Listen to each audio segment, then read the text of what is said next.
উত্তরবঙ্গে বড় বিপর্যয়ের মধ্যেই দেশের উত্তরে বিরাট সাফল্য পেল ভারতীয় রেল।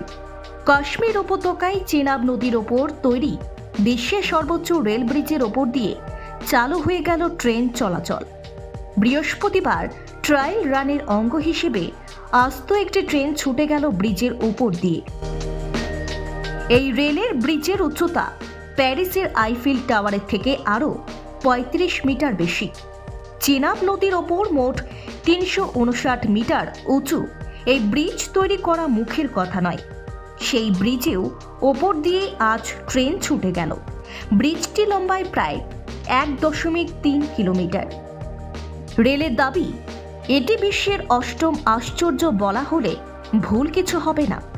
আধুনিক সময়ের এক আশ্চর্য ইঞ্জিনিয়ারিং এই নির্মাণ। এবছরই উধামপুর থেকে শ্রীনগর বারামুলা পর্যন্ত রেলের যাতায়াত শুরু হয়ে যাবে। রেলের এক আধিকারিক বলেন, সকলের জন্য ভীষণ গর্বের মুহূর্ত আজ। কাশ্মীর উপত্যকায় চেনাব নদীর ওপর বিশ্বের সর্বোচ্চ রেল ব্রিজের ওপর দিয়ে পরীক্ষামূলক ট্রেন চলাচল শুরু হলো। বৃহস্পতিবার ট্রায়াল রানের অঙ্গ হিসাবে আস্ত একটি ট্রেন ছুটে গেল ব্রিজের ওপর দিয়ে। এই রেল ব্রিজের উচ্চতা প্যারিসের আইফেল টাওয়ারের থেকে আরও ৩৫ মিটার বেশি।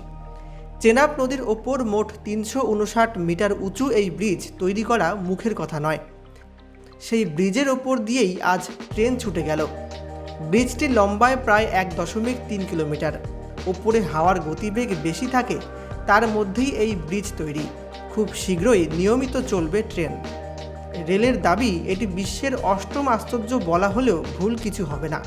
আধুনিক সময়ের এক আশ্চর্য ইঞ্জিনিয়ারিং এই নির্মাণ।